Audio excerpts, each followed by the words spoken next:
नमस्कार साथियों, इस वीडियो के माध्यम से आप जी ओंकारेश्वर ज्योतिर्लिंग और महाकालेश्वर ज्योतिर्लिंग की दर्शन यात्रा की संपूर्ण जानकारी को प्राप्त कर सकते हैं। अतः इसके लिए वीडियो को अंत तक जरूर देखें। इस वीडियो में आप जी की सुविधा हेतु 2 प्लान बताए गए हैं। आप जी अपनी सुविधा अनुसार दोनों में से किसी भी प्लान का चुनाव कर सकते हैं। प्लान ए, सर्वप्रथम आप जी को अपने शहर से सड़क अथवा रेल के मार्ग से ओंकारेश्वर ज्योतिर्लिंग पहुंचना होगा। वैसे तो ओंकारेश्वर ज्योतिर्लिंग का नज़दीकी रेलवे स्टेशन ओंकारेश्वर रोड है। यहाँ पर अंग्रेजों ने 1878 में मीटर गेज ट्रेन की शुरुआत की थी, परंतु वर्ष 2008 से ही यहाँ पर ब्रॉड गेज लाइन को डालने का काम जारी है। इसी असुविधा के चलते भगतजन, खंडवा या फिर इंदौर रेलवे स्टेशन पहुंचते हैं और वहां से बस के माध्यम से ओंकारेश्वर ज्योतिर्लिंग दर्शनों हेतु आते हैं। खंडवा रेलवे स्टेशन से ओंकारेश्वर ज्योतिर्लिंग की दूरी 70 किलोमीटर है। आप जी को खंडवा रेलवे स्टेशन से ऑटो के माध्यम से नए बस स्टैंड पहुंचना होगा।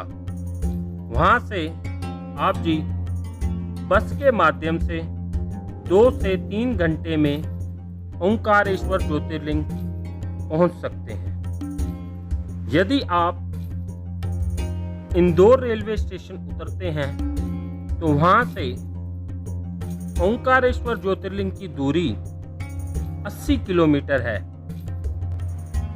इंदौर रेलवे स्टेशन के बाहर से ही आप जी ऑटो, शेयरिंग ऑटो या फिर सिटी बस के माध्यम से नौलखा बस स्टैंड या सरवड़े बस स्टैंड पहुंच सकते हैं।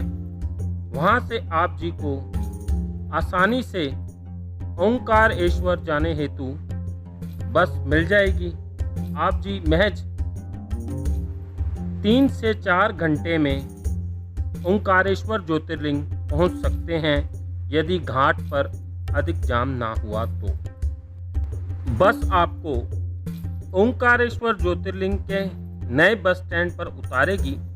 वहां से आप जी ऑटो या शेयरिंग ऑटो की मदद से ओंकारेश्वर ज्योतिर्लिंग के मुख्य द्वार तक पहुंच सकते हैं और पुल के माध्यम से ओंकारेश्वर ज्योतिर्लिंग पहुंच सकते हैं।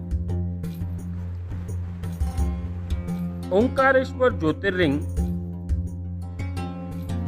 5 मंजिला है, जिसके प्रथम तल पर ओंकारेश्वर ज्योतिर्लिंग, दूसरे तल पर महाकालेश्वर, तीसरे तल पर सिद्धनाथ, चौथे तल पर गुप्तेश्वर, 5वें तल पर ध्वजेश्वर सुशोभित है। जैसे ही आप जी मंदिर परिसर की सीढ़ियां चढ़कर ऊपर जाएंगे, पहले आप जी को सूर्यवंशी राजा मानदाता की गद्दी के दर्शन होंगे। इन्हीं की तपस्या से प्रसन्न होकर भगवान शिव ने इस स्थान को अपना निवास स्थान बनाया था। ओंकारेश्वर ज्योतिर्लिंग का गर्भगृह अपेक्षाकृत थोड़ा छोटा है, जिसमें पावन शिवलिंग और मां पार्वती जी की सुंदर प्रतिमा सुशोभित है और पास में नंदी महाराज भी विराजमान। ऐसी मान्यता है कि इस गर्भगृह में रात के समय आरती के बाद चौसर और पासे सजाकर रखे जाते हैं, जो सुबह के समय गर्भगृह का कपाट खोलने पर अपनी जगह से हिले हुए मिलते हैं। ओंकारेश्वर ज्योतिर्लिंग के दर्शनोपरांत कुछ भगतजन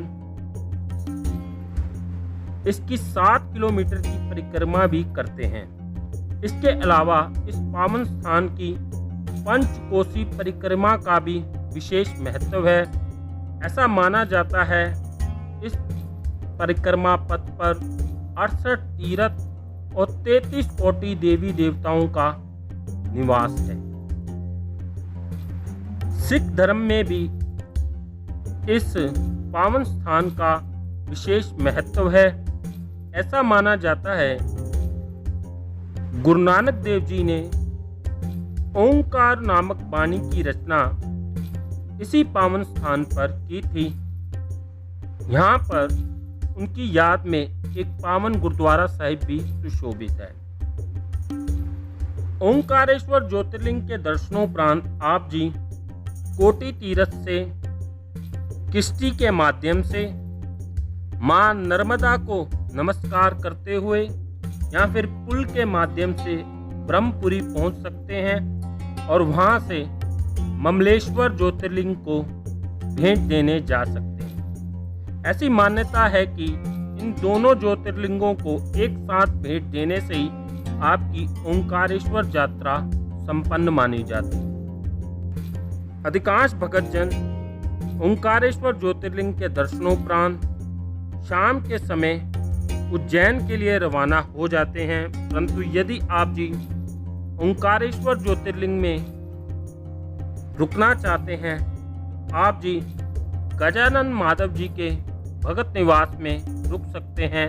वहां रुकने की सुंदर व्यवस्था है। अब बात करते हैं महाकालेश्वर ज्योतिर्लिंग की, जो शिप्रा नदी के किनारे बसे मध्य प्रदेश के उज्जैन नगर में सुशोभित है। वैसे तो इस ज्योतिर्लिंग का निकटतम रेलवे स्टेशन उज्जैन ही है, परंतु अधिकांश भक्तजन ओंकारेश्वर के दर्शनोपरांत इंदौर से ही यहाँ पहुँचते हैं।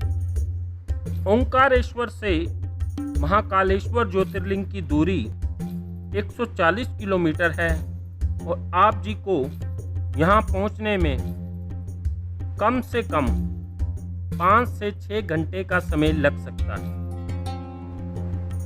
इंदौर रेलवे स्टेशन से महाकालेश्वर ज्योतिर्लिंग की दूरी 57 किलोमीटर है और आप जी को इंदौर से यहाँ पहुँचने में कम से कम 2 घंटे का समय लग सकता है। आप जी इंदौर से बस के माध्यम से अथवा ट्रेन के माध्यम से आसानी से उज्जैन पहुंच सकते हैं।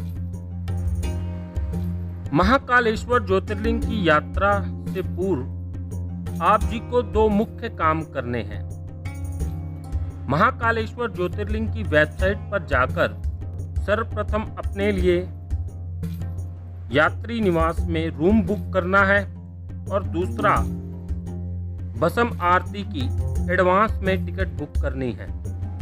यह काम वैसे तो आप जी उज्जैन पहुंचकर भी कर सकते हैं, परंतु यदि आप अधिक असुविधा से बचना चाहते हैं तो कृपया करके इन कामों को एडवांस में ही पूरा कर लीजिए। यदि आप जी को किसी कारणवश ओंकारेश्वर ज्योतिर्लिंग की धर्मशाला में रूम नहीं मिलता तो आप जी उज्जैन के अन्य स्थानों पर भी रुक सकते हैं, जिनका संक्षिप्त विवरण इस समय आप जी की स्क्रीन पर उपलब्ध है।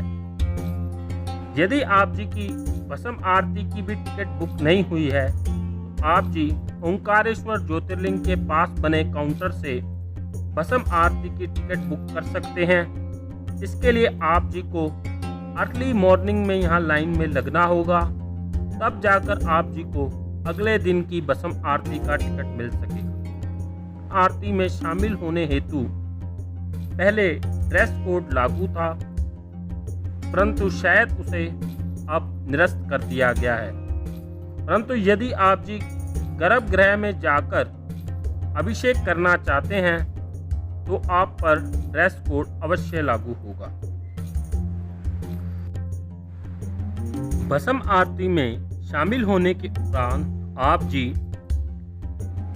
महाकालेश्वर ज्योतिर्लिंग की बैक साइड पर बने बस स्टैंड से यात्रा बस के माध्यम से अथवा ऑटो या फिर शेयरिंग ऑटो की मदद से उज्जैन के अन्य दर्शनीय स्थलों को भी भेंट देने जा सकते हैं। इनमें महर्षि संदीपनी आश्रम, सिद्धवट, श्री काल भैरव मंदिर, गढ़कालिका मंदिर, भर्तरी महाराज गुफा, राम घाट और गुरुद्वारा साहिब शामिल हैं। इन सभी दर्शनीय स्थलों को भेंट देने के बाद आप जी रात को या फिर अगले दिन ट्रेन अथवा बस के माध्यम से अपने शहर वापस लौट सकते हैं। अब बात कर लेते हैं प्लान नंबर बी की। इस प्लान के तहत आप जी अपने शहर से सड़क अथवा ट्रेन के माध्यम से सीधा उज्जैन पहुंच सकते हैं और उज्जैन में महाकालेश्वर ज्योतिर्लिंग मंदिर और अन्य दर्शनीय स्थलों को भेंट देने के उपरांत आप जी महाकालेश्वर ज्योतिर्लिंग की बैक साइड पर बने बस स्टैंड से ओंकारेश्वर ज्योतिर्लिंग के दर्शनों हेतु जा सकते हैं और ओंकारेश्वर ज्योतिर्लिंग के दर्शनोपरांत यहाँ तो वापस उज्जैन लौट सकते हैं अथवा रात को या फिर अगले दिन ट्रेन अथवा बस के माध्यम से अपने शहर वापस लौट सकते हैं। इस वीडियो के डिस्क्रिप्शन बॉक्स में मेरी ओंकारेश्वर ज्योतिर्लिंग तथा महाकालेश्वर ज्योतिर्लिंग दर्शन यात्रा का वीडियो लिंक मौजूद है। आप जी अधिक सुविधा हेतु कृपया करके उसे भी अवश्य देख लें। धन्यवाद।